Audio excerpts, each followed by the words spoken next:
Bonjour. Il y a 6 ans, j'ai eu de graves problèmes de santé. J'ai fait un infarctus qui a failli m'emporter. Et je voudrais vous exposer un petit peu cette expérience que j'ai faite et aussi qui m'a fait beaucoup réfléchir sur le sens de ce qui m'est arrivé à ce moment-là. Donc j'ai fait un infarctus qui a failli m'emporter. Et je voudrais tirer une fière chandelle aux urgentistes qui m'ont sauvé la vie, qui ont été d'une compétence et d'une rapidité pour me rapatrier à l'hôpital, à un grand hôpital à Toulouse. Et je dois dire que sans eux, je ne serais plus de ce monde. Donc voilà, ça fait 6 ans de cela. J'ai donc eu une convalescence qui s'est très bien passée. Je voudrais aborder le sujet de la médication.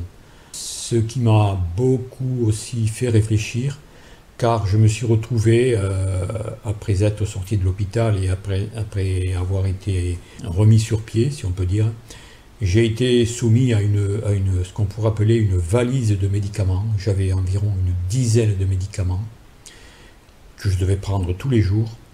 Et j'ai eu des effets secondaires que j'ai vraiment très très mal supportés. À la limite, il y avait certains médicaments que je ne pouvais plus supporter. Notamment, il y en avait un, c'était un éclaircisseur de sang pour éviter les cailloux. Je ne sais plus le nom, de prendre ce médicament. Et j'avais toujours des hémorragies nasales, sans faire rien de particulier, simplement en éternuant ou en toussant.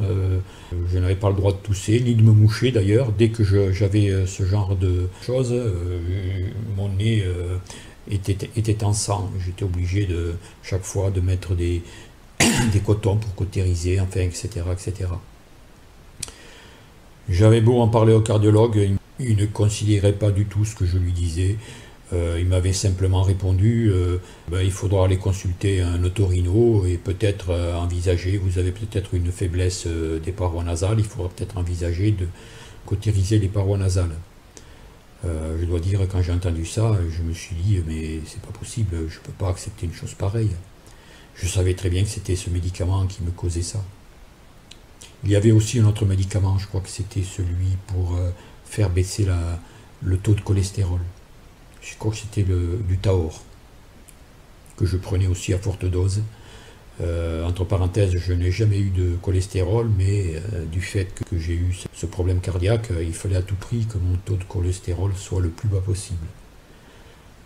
Donc je prenais des doses de Taor à grande dose, mais évidemment là-dessus aussi j'avais du mal à supporter. Je ne pouvais plus monter les côtes par exemple quand mes muscles forçaient, mes cuisses, mes jambes lors d'une marche avec côte.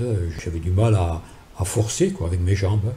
Je me rappelle aussi j'allais chercher du bois pour la cheminée. À l'époque on se chauffait au bois. Et rien que le fait de monter les escaliers avec deux bûches sous le bras, j'étais au bord du malaise, quoi. Ce fait a été signalé lors d'un test de l'effort à l'hôpital. J'allais faire des tests et des vérifications tous les mois. Et lors du premier test, j'ai été incapable de faire un effort. On me faisait marcher sur un tapis roulant. Ensuite, on m'a demandé de courir, stimuler une accélération, quoi, et impossible. Je n'arrivais pas au bout de 20 secondes, j'étais tellement essoufflé que... Et donc le médecin qui me faisait cet examen m'a demandé, mais qu'est-ce que vous prenez comme médicament? Donc je lui ai montré la liste et il m'a dit, mais le Taor là, c'est peut-être le Taor qui vous fait ces douleurs musculaires. Et donc il m'a de suite changé l'ordonnance, il m'a baissé le Taor de moitié, effectivement. Au bout de quelques temps, mes muscles ont été un peu plus dynamiques.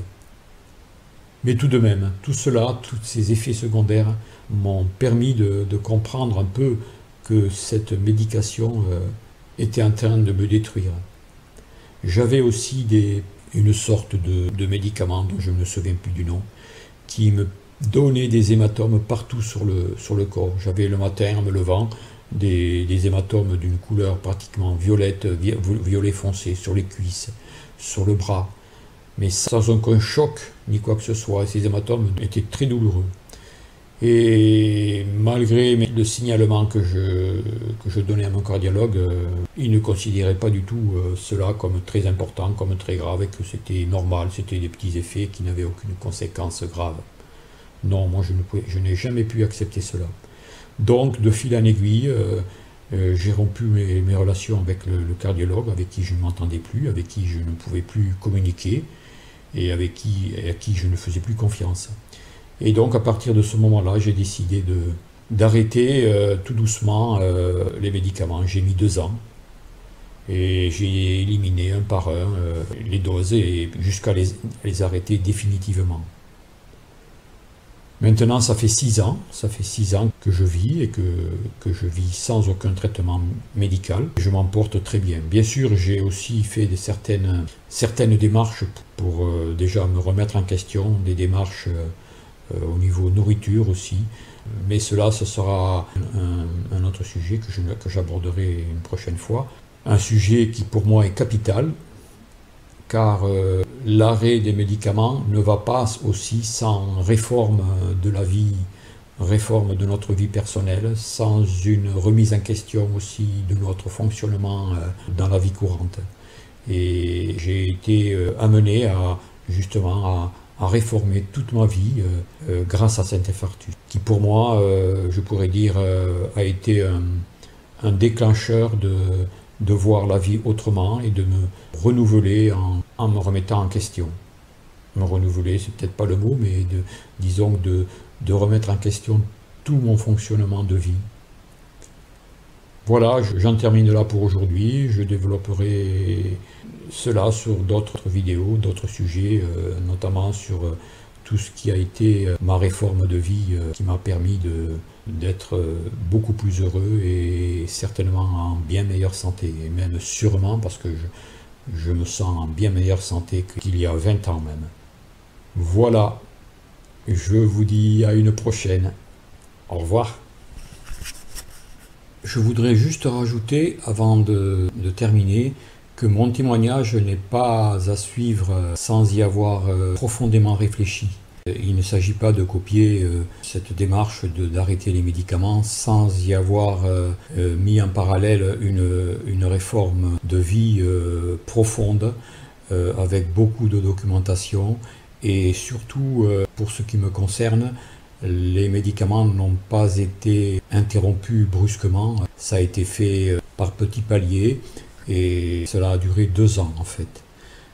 Donc voilà, je vous invite à vous documenter.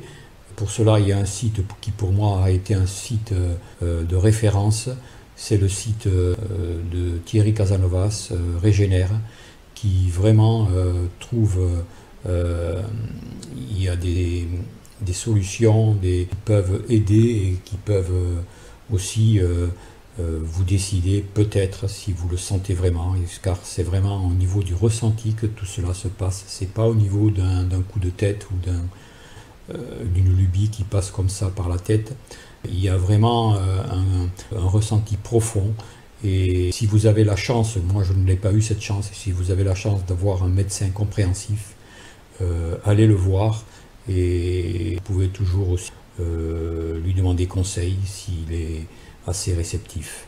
Voilà, tout cela pour dire que c'est mon exemple, c'est mon expérience personnelle, et elle ne vaut pas pour tout le monde, elle n'est pas valable pour tout le monde, elle est valable que pour ceux qui vraiment ont envie de faire une réforme de vie en profondeur, à tous les niveaux, que ce soit alimentaire, que ce soit au niveau relationnel, que ce soit au niveau professionnel ou à tous les niveaux de la vie.